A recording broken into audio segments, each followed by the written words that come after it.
আচ্ছা আচ্ছা, তুমি সবাই আসছো। তো দেখো এটাকে কি লেখা যায়, এখানে একটা মাইনাস আছে আমাদের সামনে ওখানে। তো কজ এক্স থেকে কি লেখা যায়, 1/sec x, তাহলে -ln 1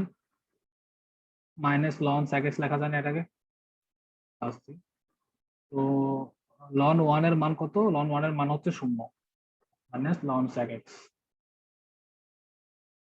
তো এখানে যদি একটা মাইনাস আছে, এটাকে যদি এখানে লেখো তুমি, তাহলে কি চলে আসে ln sec x প্লাস। ঠিক আছে, তাহলে এটার মূল কথা হচ্ছে ইন্টিগ্রেশন tan x dx মানে কত? ln sec x plus c।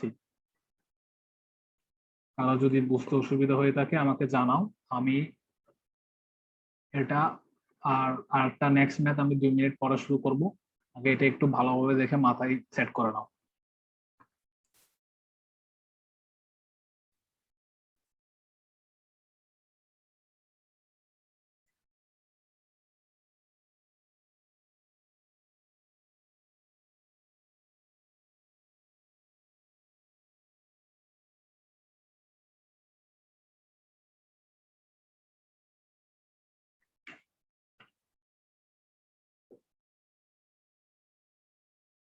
কখন কি ধরতে হবে এটা হচ্ছে তোমার ম্যাথ করতে করতে চলে আসবে। তারপরে আমি এখানে একটা জিনিস লিখে দিচ্ছি, সেটা হচ্ছে যেটি ধরলে ইন্টিগ্রেশনের প্রশ্নে রেজাল্টটা রিপ্লেস করতে পারবা।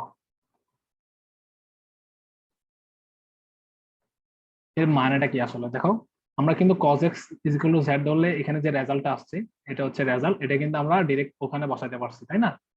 এটাই আমি এখানে লিখে দিছি। ঠিক 2 মিনিট পরে নেক্সট মেথড যাচ্ছি। কারো কোনো সমস্যা থাকলে এর মাঝে আমাকে জানাবো।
তো আমরা নেক্সট মেথডে যাচ্ছি।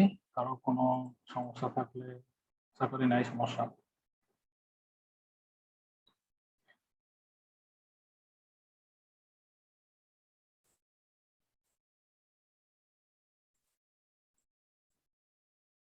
এরপরে দেখো, পরেরটা সেম প্রসেস, এটা তোমরা দেখে নেবা। ইন্টিগ্রেশন cot x dx হচ্ছে ডিরেক্ট ফর্মুলা অ্যাপ্লাই করলে ln sin x plus c আসে। এটা একটা হচ্ছে একটা সূত্র, এটা তোমাদের অবশ্যই মাথায় রাখা লাগবে। ফর্মুলা কেমনে আসছে, ওটা হচ্ছে আগেরটার মতো সেম টু সেম। কেমন? দেখো আমরা নেক্সট পেজে যাই। নেক্সট পেজ হচ্ছে এটা, একটু ঝামেলা আছে।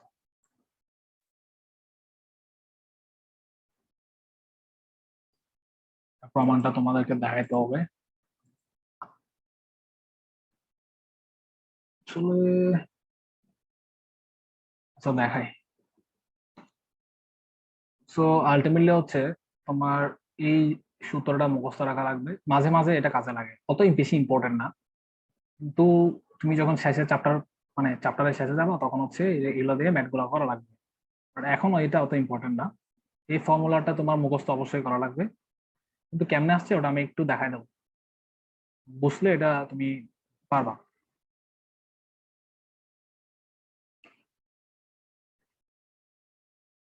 চলো এগুলো এত সব দেখাই। তো পাশে কি আছে দেখো, 6 নম্বরটা আমাদের ইন্টিগ্রেশন sec x করতে হবে। তো আমরা integration sec x square x dx জানি tan x প্লাস c, কিন্তু আমরা ইন্টিগ্রেশন sec x জানি না। তো দেখো কি করা যায়। এটা দিয়ে এটা এই সূত্রটা তেমন কাজে লাগে না, বুঝছো? আমি ইন্টিগ্রেশনে এটার কাজ অনেক কম পাইছি। তো এটা নিয়ে অত ঘাবড়ানোর কোনো কিছু নাই। আসো আমরা এখন এটা কিভাবে বের করা যায় এটা একটু দেখি। এগুলো তোমার একটু মাথায় রাখা লাগবে কিভাবে বের করা যায়। তো তুমি এটাকে কোনো মতেই বের করতে পারবা না, ঠিক আছে? তোমাকে এটা যদি তুমি ইন্টিগ্রেশন 1/cos x করো, সেটা এভাবে বের করা যাবে না। তুমি যদি এটাকে কিভাবে লেখা যায়, এটা ছাড়া তো আর কোনো কিছু আমরা জানি না, আসলে আদৌ আমরা জানি না। তো আবার যদি তুমি আবার রুট টুট দিয়ে লিখতে চাও তখন তো অনেক ঝামেলা যাবে। এটা একটা উপায় আছে, সেটা হচ্ছে ইন্টিগ্রেশন sec x হচ্ছে sec x plus tan x দিয়ে এটাকে গুণ করবা উপরে নিচে, sec x plus tan x dx হচ্ছে স্যার।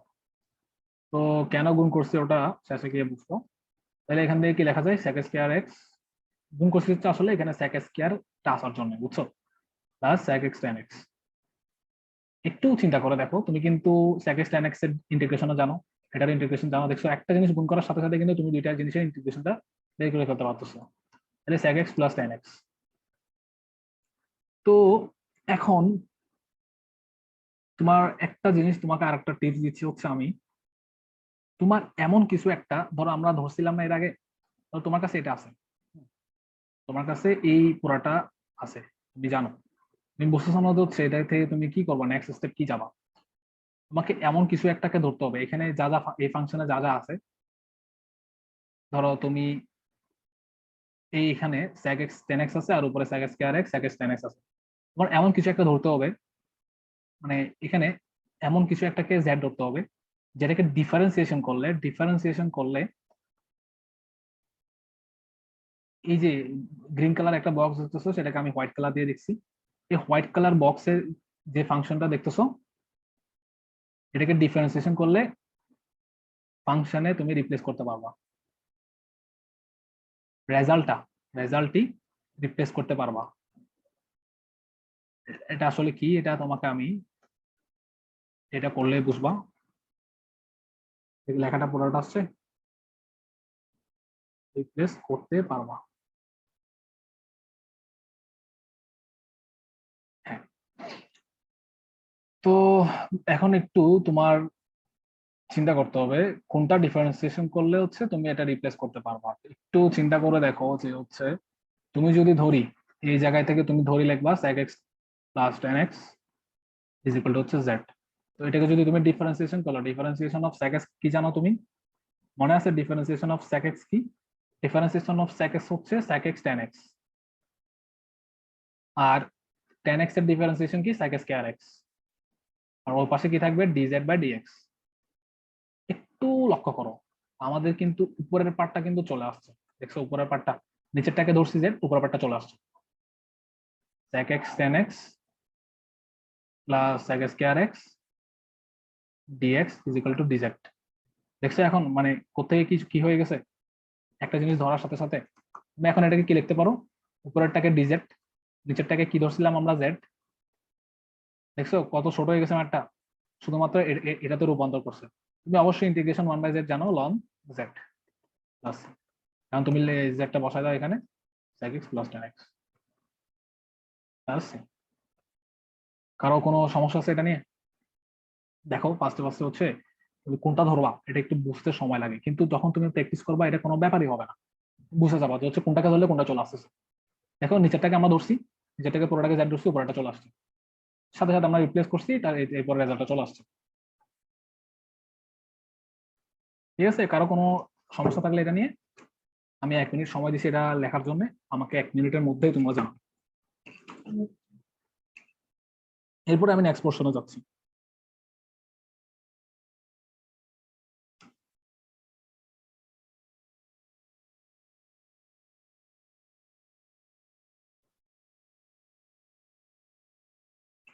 তুমি তোমার হইতেছে এই এই সূত্রটা মুখস্থ করলে চলে, বুঝছো? এরপরে যে সূত্রটা আছে ওটা না করলে চলে। কেমন এত এত কিছু সূত্র মুখস্থ রাখলে হচ্ছে ইন্টিগ্রেশন অনেক কঠিন হয়ে যায়। এরপরে যেটা আছে সেটা ইগনোর করলে পারো। হ্যাঁ, বাট আমি এটা জাস্ট তোমাকে একটু দেখাই দিচ্ছি যে হচ্ছে এটা ওরা কিভাবে করছে, একটু দেখাই দিচ্ছি, যদি তোমার ইচ্ছা হয় একটু দেখবা, নাইলে দরকার নেই। দেখো কি করছে, এই যে ভিতরে sec x plus tan x আছে সেটাকে এই ত্রিকোণমিতি করছে, ত্রিকোণমিতি করে এতটুকু আনছে। দেখো ফার্স্টে হচ্ছে sec x কে 1 বাই cos x লিখছে, এবার tan x কে sin x by cos x, এরপরে এটার এখান থেকে এটা লিখছে। দেখো এটা লেখার পরে 1 কে কি লেখা যায়, cos square x by 2 plus sin square x by 2, আর sin x কে কি লেখা যায় 2 sin x by 2 cos x by 2। এই cos x কে কি লেখা যায় cos square x by 2 minus sin square x by 2। তোমরা এটা পড়ছিলে না, cos x cos 2x এর ত্রিকোণমিতিক formula cos square x minus sin square x। তো অবশ্যই অবশ্যই ত্রিকোণমিতি তো তোমরা পড়ছো। তো এখন এতটুকু তুমি পাইছো, তো এটাকে তুমি a plus B whole square ফর্মুলাতে ফেলাইছো উপরেরটাকে, ও নিচেটাকে কি লেখা যায় a square minus B square এর formula a plus B into a minus B. তো দেখো এরপরে এই এখান থেকে এটা এটা কাটা যায়, তাহলে শুধু এটা থাকতেছে। এরপরে উপরে নিচে তুমি এটাকে cos x বাই 2 দ্বারা ভাগ করছো, তাহলে কি আসছে 1 plus tan x by 2 1 minus tan x by 2।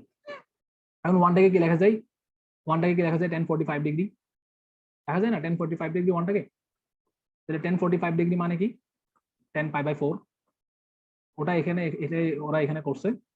হ্যাঁ, তো এরপরে তুমি এটা এটা কি এটা এটা তুমি আশা করি মনে আছে tan a plus tan b by 1 minus tan a tan b is equal to tan a plus b, এটা তো আশা করি তোমার মনে আছে। তো এখান থেকে কি লিখছে ওরা tan pi by 4 plus x by 2, তো এটাকে ওরা ওই এখানে জাস্ট রিপ্লেস করে দিয়েছে sec x plus tan x এর জায়গায়। কেমন, দেখো শুধুমাত্র এটা একটু মুখস্থ রাখো, এটা এই এত কিছু মুখস্থ রাখার দরকার নেই, তোমার ইচ্ছা থাকলে তোমরা যদি মাথায় রাখতে পারো রাখবা, নাইলে নাই। দেখছো তোমার ত্রিকোণমিতি লাগবে আর কি, একটু ত্রিকোণমিতি লাগবে ইন্টিগ্রেশন আর ডিফারেন্সিয়েশন করতে। যদি তুমি মনে করো তোমার ত্রিকোণমিতিতে অনেক সমস্যা আছে, তোমাকে আমি যে যে ফর্মুলা গুলো পড়াচ্ছি ত্রিকোণমিতিতে ওগুলো একটু লেখা রাখবা যে ইন্টিগ্রেশনে এই ফর্মুলা গুলো লাগতেছে। আর যদি সময় থাকে অবশ্যই অবশ্যই ত্রিকোণমিতি তোমাদেরকে আবার রিভিশন করাই দেবো, মানে পুরোটা আবার করাই দেবো আর কি।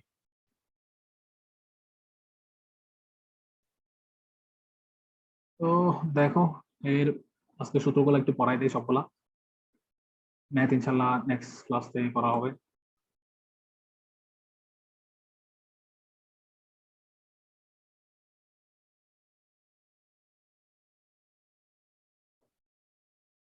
তো এরপরে দেখো এখানে কি আছে, integration cos x dx is equal to কি minus ln cos x plus cot x। তো এটা এই ফর্মুলাটা তোমার মাথায় রাখতে হবে। এরপরে প্রসেস কি করছে ওরা এটা তুমি একটু দেখে নেবা, কারণ সবগুলা এটা আগেরটার মতোই। তুমি হচ্ছে শুধু একটা শিখবা, এখান থেকে হচ্ছে এইটা শিখবা 2 নাম্বারটা, 1 নাম্বারটার দরকার নাই, ঠিক আছে। আর প্রসেসটা একটু দেখবা কিভাবে ওরা করছে এখান থেকে, আগেরটার মতোই, এটা আবার দেখানোর দরকার নাই।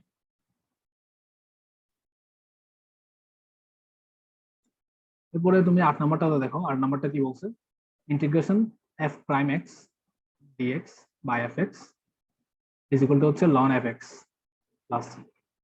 এটা আসলে কি জিনিস, হ্যাঁ এটা তোমাকে আমি বুঝাই দিই। ধরো তোমাকে একটা বলছে হচ্ছে ইন্টিগ্রেশন, কি লেখা যায়, ওদের উদাহরণটা দিলে হবে না,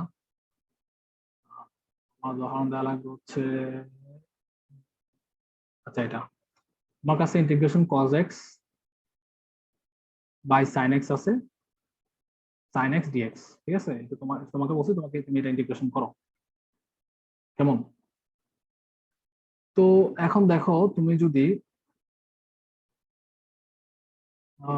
এখানে কি করা যায়, তুমি যদি sin x কে z ধরো, ঠিক আছে, তাহলে এটাকে যদি ডিফারেন্সিয়েশন করো d of dx sin x is equal to d of dx dz, তাহলে কি আসছে cos x dx is equal to dz, এটা আসছে। তো এটা যদি তুমি এখানে রিপ্লেস করো cos x dx integration cos x dx কে আমরা কি লেখা যায় এখানে dz বাই z, তো এখান থেকে কি আসছে আমাদের ln z প্লাস c, তাহলে z কি ধরছিলাম sin x প্লাস c। তো এখন তুমি দেখো এটা এই তোমাকে ফর্মুলা উপরেরটা দিয়ে কি বোঝাইছে, integration F prime X by F X DX is equal to ln F X, ওরা এই ফর্মুলাটা লিখছে কেমন, তারাও এখানে বেশি ঝামেলা গেছে, লন লন এফ এক্স ওরা এটা লিখছে। এটা আসলে কি বুঝাইছে দেখো, তুমি যদি এই নিচের হর যেটা আছে হরটাকে যদি ডিফারেন্সিয়েশন করে লবটা পেয়ে যাও, হ্যাঁ হরটাকে ডিফারেন্সিয়েশন করে লবটা পেয়ে যাও, তাহলে হচ্ছে লন হর হবে, হর প্লাস সি, যাই হোক। দেখো এখন আমি তোমাদেরকে যে উদাহরণটা দিচ্ছি সেটা তো দেখো, এখানে কিন্তু integration cos x sin x dx ছিল, sin x কে ডিফারেন্সিয়েশন করলে কি আসছে, উপরেরটা চলে আসছে, ডাইরেক্ট উপরেরটা চলে আসছে, তাইলে আমরা এত কিছু যে আমি করলাম, এত কিছু যে ধরলাম টরলাম, এগুলো সব বাদ, এগুলা সব বাদ। তোমাকে যদি এটা ইন্টিগ্রেশন করতে বলে ডিরেক্ট এখানে কি লিখে দেবা, ইন্টিগ্রেশন সরি লন নিচের sin x টা sin x প্লাস c, ব্র্যাকেটে লিখে দেবা, যেহেতু f prime x integration f prime x by f x, f prime মানে কি, প্রাইম দিয়ে কি বোঝাই তোমাদেরকে এটা অবশ্যই পড়াইছিলাম আমি, d অফ dx যদি একটা ফাংশন হয় সেটাকে আমরা কিভাবে লিখতে পারি, f prime x y prime, এরপরে কি দেখা যায়, মানে ধরো তুমি y প্রাইম না, এটা y প্রাইম হবে না, মানে প্রাইম দিয়ে হচ্ছে ডিফারেন্সিয়েশন বোঝায়, এটা হচ্ছে মেন কথা, is equal to ln f x plus c, কেমন, এইটাই তোমাকে এখানে ফর্মুলাটাতে বলছে। তো এখানে একটা উদাহরণ আছে, সেটা একটু তোমরা একটু দেখবা, এখানে আরেকটা উদাহরণ আছে একটু দেখবা। তোমাদের কারো কোনো সমস্যা হয়েছে মানে যা পড়াইছি?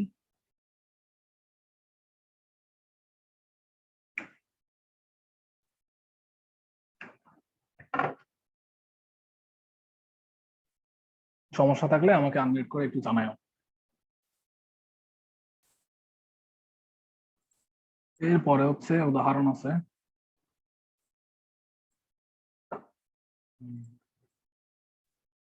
উদাহরণ তোমাকে আমি দুইটা একটু টিপস দিয়ে দিচ্ছি কিভাবে করবা, এই আজকে এতটুকু করাবো, তোমার হচ্ছে ওগুলা একটু মানে আরামসে পড়ো। তো এখানে কৌশল এক কি বলছে, যদি কোনো যে জগতের যোজ্য একমাত্রার আছে এত কিছু দেখার দরকার নেই, তুমি দেখো এখানে কি আছে 5 - 3x টু দি পাওয়ার, এটা আছে, এটাকে ওরা এটা লিখছে, তুমি ইন্টিগ্রেশন 5 - 3x টু দি পাওয়ার 3/2 আছে dx, তো তুমি দেখো এটাকে কিছু করতে পারবা, হ্যাঁ তুমি কি এটাকে এভাবে গুণ করতে পারবা, দেখি বলো তো আমাকে, এভাবে এটাকে কি গুণ আকারে লেখা যায়, 5 to the power 3/2 - 3x to the power 3/2, এভাবে এটা লেখা যায় না, এর মানে কি তুমি এটাকে ইন্টিগ্রেশন করতে পারবা না, তাহলে এটাকে ইন্টিগ্রেশন করতে কি করা লাগবে, এই ভিতরে যে 5 - 3x আছে সেটাকে z ধরা লাগবে, ইজ ইকুয়াল টু z, এরপরে যেটা আছে সেটা এখান থেকে দেখে দেখে সুন্দর করে প্র্যাকটিস করে দেখা দেবো, কেমন, যেটা x না সেটাকে ধরবা, মেন কথা হচ্ছে এটা।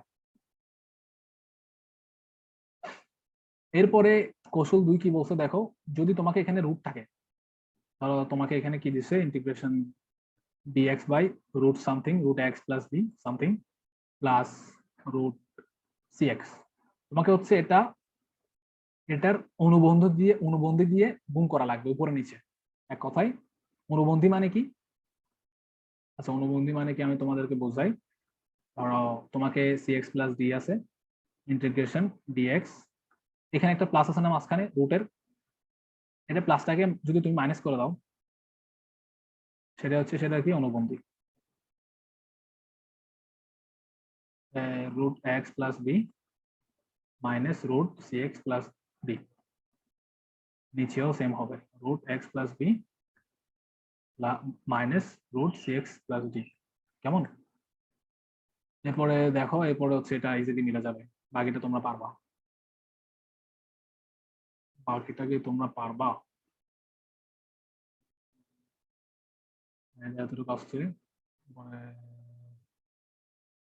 এটা কাটা, সেজন্য এখানে আসছে, তো দেখো এখান থেকে এটা এখান থেকে এখানে কেমন আসছে এটা হচ্ছে তোমাদের বুঝতে একটু সমস্যা হবে, তো এখানে কি আছে দেখো, integration root x plus 1 dx, তাই না, তুমি এটাকে কি লিখতে পারো, integration x plus 1 to the power half dx, এরপরে এখানে এসে integration x to the power n এর ফর্মুলা অ্যাপ্লাই করবা, করে দেখবা হচ্ছে এটা চলে আসে, কেমন, এগুলো একটু বাসায় শান্তি মতে করবা।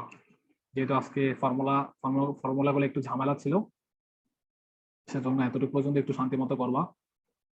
যদি কোনো সমস্যা হয় এতটুকুর মধ্যে আমাকে মেসেঞ্জারে একটু জানাও। আর হচ্ছে তোমাদের সাথে একটা কথা ছিল, সেটা হচ্ছে আহ, আজকে আজকে হচ্ছে থার্সডে। তো নেক্সট হচ্ছে এই সপ্তাহে তোমাদের কিন্তু একদিন গ্যাপ ছিল, মানে একদিন তোমাদেরকে এক্সট্রা কভার করতে হবে।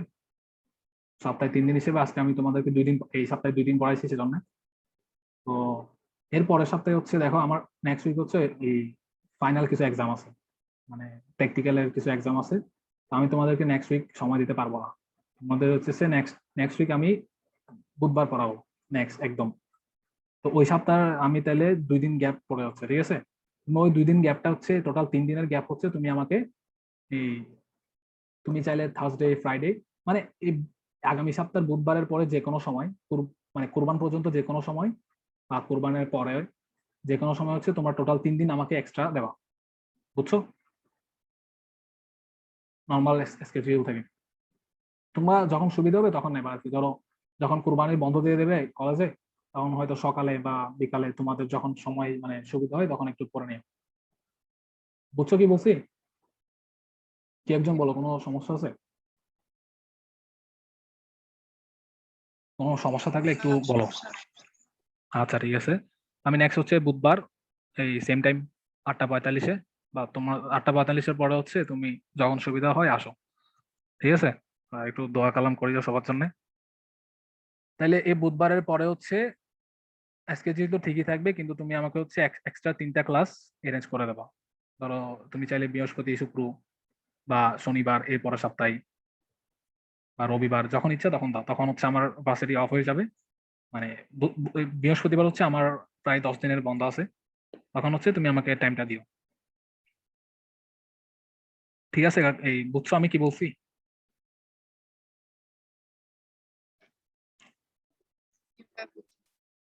আচ্ছা ঠিক আছে। আর তোমাদের যদি ইন্টিগ্রেশন ঝামেলা লাগে, কঠিন লাগে, আমাকে একটু জানাও যে আমার হচ্ছে ইন্টিগ্রেশনটা কঠিন লাগতেছে আর একটু ইজি ভাবে পড়ান। তাহলে হচ্ছে আমি ট্রাই করবো হচ্ছে এটা কেমনে ইজি করা যায়। হ্যাঁ, যা পড়াইছি তা মোটামুটি বুঝাই পড়াইছি, একটু শান্তি মতে মাথা ঠান্ডা রেখে যা পড়াইছি একবার একবার করবা। আর ধরো তুমি একটা ম্যাথ একটু করছো, দেখে দেখে করছো, তুমি এরপরে ট্রাই করবো হচ্ছে ওটা 1 মিনিটের মধ্যে স্টপ ওয়াচ বা মোবাইলের স্টপ ওয়াচটা অন করে 1 মিনিটের মধ্যে ওটা না দেখে করার, ঠিক আছে? এরপরের জন্য পারো আর কি। প্রথমবার না পারলে কোনো সমস্যা নেই। ইন্টিগ্রেশনের ক্ষেত্রেও সেম। ধরো তোমাকে আমি একটা ম্যাথ দিলাম, আজকে একটা ম্যাথ করাছিলাম না, যে ইন্টিগ্রেশন sec x dx, তোমাকে এটা আমি এখন আমি তোমাকে করাই দিছি। তুমি নেক্সট টাইম হচ্ছে এটা একটু বইয়ে দেখবা যে হচ্ছে কিভাবে করছে, একটু দেখবা যে কিভাবে করছে, স্টেপ গুলো মাথায় ঢুকাবা। এরপর ওটা 1 মিনিটে করার ট্রাই করবা, মানে যত তাড়াতাড়ি সম্ভব কলম চালাবা। হুম, এভাবে হচ্ছে আস্তে আস্তে তুমি তাড়াতাড়ি ম্যাথ গুলো করতে পারবা। আর একটু সময় নিয়ে করো। আর তোমাদের আজকে কোচিং কয়টা ছিল আমাকে বলো তো, মানে সবকিছু মিলাই।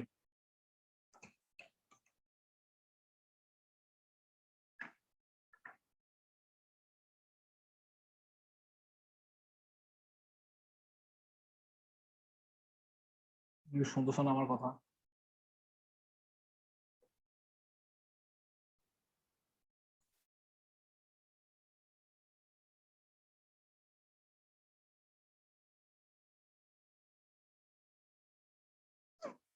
আসো তোমরা নাকি ঘুমাই টুমাই গেছো? আমি নিজে তো অনলাইন ক্লাসে ঘুমাই, এই জন্য কি তোমরা ঘুমাইতেছো নাকি? হ্যাঁ, কি বলছেন? আমি বলছি হচ্ছে মানে তোমাদের আজকে কোচিং কয়টা ছিল? আজকে কোচিং ছিল না, আমার ছিল। আচ্ছা আচ্ছা। তুমি ভাইয়া হচ্ছে আমাদের 7টায় ছিল। আচ্ছা আচ্ছা, তুমি হচ্ছে যত কোচিং করো না কেন একটা জিনিস মাথায় রাখবা, হচ্ছে নিজের জন্য একটু পড়ার টাইমটা রাখবা। ডেইলি অ্যাটলিস্ট 3টা ঘন্টা বা এক 1 2 বা 3 ঘন্টা হচ্ছে নিজের পড়ার জন্য রাখবা, ঠিক আছে? সিসিপিসি তে যারা পড়ে তাদের সমস্যা হচ্ছে কোচিং করতে করতেই মানে পুরো দিন রাত সব শেষ হয়ে যায়। ট্রাই করবা যেন কোচিং কোচিং থেকেও মানে নিজের পড়াটা হইতেছে প্রায়োরিটি দেওয়া। আর কোচিং যদি তোমার 3 4 দিন থাকে, এটাকে প্রয়োজনে 2 দিন যাও। এরপরেও যেন নিজের পড়ার সময়টা বের করতে পারো, মানে নিজে পড়াটা হচ্ছে মেন, ঠিক আছে? কারণ দেখবো হইতেছে আলটিমেটলি তোমার সিলেবাস কোচিং বলো যেখানে বলো শেষ হয়ে যাবে। কিন্তু তোমার শেষ হবে না, এটা হচ্ছে মেইন সমস্যা। তোমার শেষ হবে না, দেখবো কোচিং এর সব সিলেবাস শেষ। তো বেটার হইতেছে আমি কোচিং একদিন কম করে আমি নিজের পড়ি, যেটা পড়ছি সেটা যদি কভার দিতে পারো তাহলে তো ঠিক আছে, মানে সেটা তো ভালো যদি কভার দিতে পারো। ঠিক আছে, তাহলে আজকে এতটুকুই থাক, যা করাইছি একটু করবা, আর ইনশাল্লাহ নেক্সট দেখা হবে আর কি, একটু দোয়া করিও।